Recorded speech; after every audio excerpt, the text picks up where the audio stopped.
Huwag kang ganyan kay Ate Elma. Kuya, huwag ka nagtatago kay Ate Elma. Kasama yun. Kuya, ginagawa mo parang wala ka namang magulang. Dahil nakasama na yan. Nagmagan sila yan. Pinatakbo mo pa? Abi, respetuhin mo naman si Ate Elma. Hindi mo, pinatakbo mo, hindi man laki natin. Kasi nagmamadali.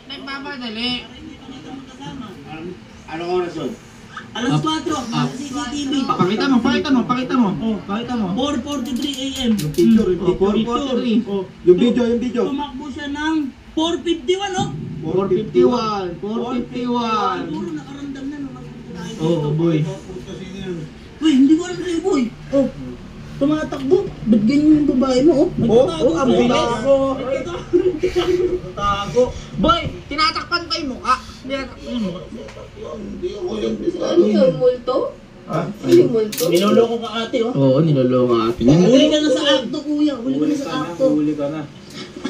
Oh, ay, ate, oh. Nananakit. Hindi, ganyan, nananakit na lang kasi totoo. Totoo. Ah! Iiwalay kami yan. Iiwalay kami yan. Kali din naman. Ano ba yan? Baka na-radiation ba? Ate, oh. Set up yan. Paano magiging set up? Tisyo? Tingin mo po ba magpupulit kami ng ganito para Aga-aga na oh. Ah, pala! Hindi ikaw yung nakahiga doon. Baka nung natutulog ako yan lang nila yan.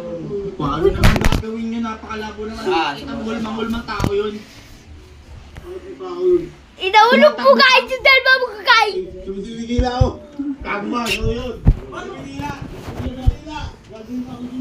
Ano mo rin si ate para doon? Kaya tayo nagaling na. Kita mo, inumaki na si ate para lang mapuntahan ka. Ang sakit! Ginagawa mo kuya? Itong kuya na to ang kulit. Nakadress na floral. Nakadress na lang ng floral. Ang sakit! Ate, ito lang ang ribaan. Ribaan si ate. Akala mo? Hindi nga. Hindi sipag nga. Hindi nga. Ano yun? Gagawin, bahala ka na. Ah! Ano eh? Akal buwak!